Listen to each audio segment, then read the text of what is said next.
दोस्तों नमस्कार, मैं आपका दोस्त अनिल सोलंकी। मेरे YouTube मंच लाउड जाट वॉइस में आप सबका स्वागत है। दोस्तों, आपने दो मुआ सांप देखा है? अगर नहीं देखा है तो किसी पॉलिटिशियन को देख लीजिए। दो मुए सांप और पॉलिटिशियन में कोई फर्क नहीं होता। कैसे, मैं अभी आपको वीडियो में बताऊंगा। पिछले 10-11 साल से आपने देखा होगा हमारे देश के अंदर एक ऐसा वर्ग पैदा किया गया जिसको अंधभक्त कहते हैं, जिनका ऐसा मानना है कि इस देश की हर समस्या के लिए, चाहे गरीबी हो, चाहे बेरोजगारी हो, चाहे अशिक्षा हो, चाहे चिकित्सा का अभाव हो, चाहे जनसंख्या का बढ़ना हो, हर चीज के लिए मुसलमान जिम्मेदार हैं। और वो ऐसा भी मानते हैं कि अगर 2014 में मोदी जी सत्ता में न आते तो अब तक ये देश एक इस्लामिक राष्ट्र बन गया होता। इस देश में हजारों पाकिस्तान बन गए होते और इस देश के अंदर मुसलमान हिंदुओं के घर में घुसते, उनके घर में घुस के उनकी संपत्ति पे कब्जा करते, उनकी बहन बेटियों से बलात्कार करते और इस देश को एक इस्लामी और जिहादी राष्ट्र बना देते। अगर आप उनसे आर्गूमेंट करें और उनको ये बताएं कि इस देश पे मुसलमानों का राज 500-700 साल रहा है, तब भी ये देश मुस्लिम राष्ट्र नहीं बना, इस देश के अंदर आज भी हिंदू 100 करोड़ से ज़्यादा हैं, तो वो आपसे उल्टा काउंटर में उल्टे सीधे सवाल जवाब करेंगे और आपसे लड़ाई झगड़ा तक करने को तैयार हो जाएंगे। और ये सारा वर्ग पैदा किया गया है व्हाट्सएप यूनिवर्सिटी के द्वारा। हमारे देश के प्रधानमंत्री भी ऐसे लोगों को प्रमोट करते हैं। वो अपनी चुनावी रैलियों में, अपने भाषण में ये बात जोर शोर से कहते हैं कि अगर कांग्रेस सत्ता में आई तो वो ज़्यादा बच्चे पैदा करने वालों को इस देश की सारी धन संपत्ति बांट देगी।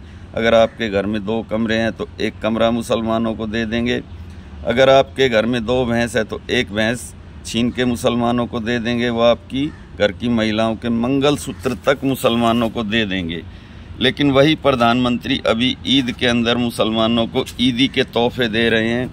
उन्होंने 32 लाख मुसलमानों को ईद की किट देने का निर्णय लिया है, जिसमें 5 से 10 हज़ार रुपये का सामान होगा। पहनने के लिए कपड़े होंगे, मर्दों के लिए कुर्ता पजामा, जालीदार टोपी होगी, महिलाओं के लिए बुर्का होगा।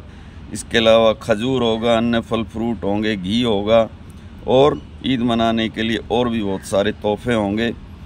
और ये सब वो उनसे करवाएंगे जो उनके भगवाधारी कार्यकर्ता हैं, जो गले में गमछा डाल के और मस्जिदों के सामने डीजे बजाते हैं, मस्जिदों पे चढ़ के भगवा लहराते हैं और मुसलमानों को गालियां देते हैं। अब उन्हीं अंधभक्त कार्यकर्ताओं की ये ड्यूटी लगाई गई है कि वो मस्जिदों में जाएं, मुसलमानों से गले मिलें, उनको ये तोहफे बांटें और उनसे अपना भाईचारा बढ़ाएं। तो इस सब के पीछे की इनसाइड स्टोरी क्या है? इस सब के पीछे की इनसाइड स्टोरी मुझे ऐसा लगता है, जितना मेरे में दिमाग है, कि मोदी जी को ऐसा लगा कि हिंदुत्व की राजनीति के अंदर जो उनको पाना था उन्होंने पा लिया। ज़्यादा से ज़्यादा उनको 303 सीटें मिली। इस चुनाव में उनकी सीटें घट के 240 रह गई और अब उनके अंदर असुरक्षा का बोध आ गया है। तो उनको ऐसा लगता है कि जब राम मंदिर के उद्घाटन के बावजूद भी वो बहुमत न पा सके, तब उनको हिंदू वोट बैंक को छोड़ के मुसलमानों के ऊपर अपने डोरे डालने चाहिए। यही एक पॉलिटिशियन और दो मुँहे सांप में समानता होती है। जिन मुसलमानों के बारे में प्रचार करके, दुष्प्रचार कर करके मोदी जी ने लगातार 2 चुनाव जीते, लेकिन तीसरे चुनाव में उनका बहुमत खो गया, तो उन्होंने उन्हीं मुसलमानों पे डोरे डालने शुरू कर दिए। ये भारतीय जनता पार्टी का प्लान बी है। आपने देखा होगा कि टीवी पे डिबेट में साजिया इल्मी आती है, शहजाद पूनावाला आता है। इससे पहले मुख्तार अब्बास नकवी जैसे, MJ अकबर जैसे और शाहनवाज हुसैन जैसे नेता भाजपा की सरकार में मंत्री भी रह चुके हैं।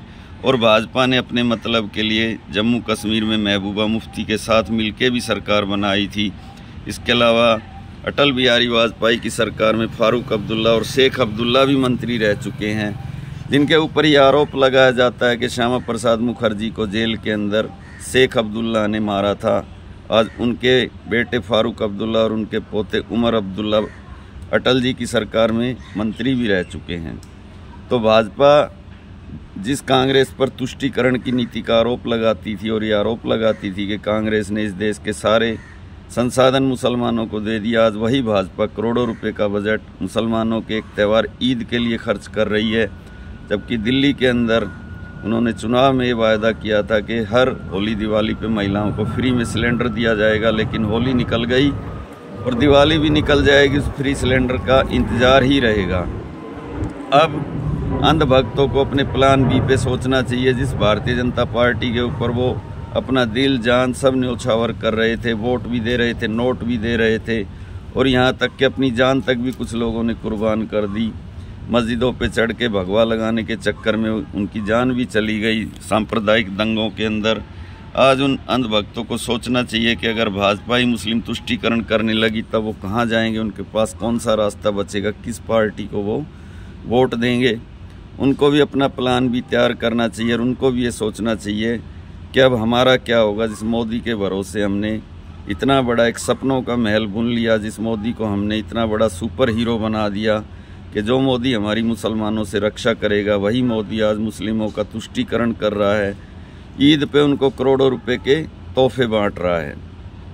बस भाइयों, आज का वीडियो मैं इसी के साथ समाप्त करता हूँ। वीडियो को ज़्यादा से ज़्यादा लाइक करें, कमेंट करें, शेयर करें, अपने ग्रुप में ज़रूर शेयर करें, और जो भाई अभी चैनल से जुड़े हैं वो चैनल को सब्सक्राइब करें। धन्यवाद भाइयों, आपका दिन शुभ हो।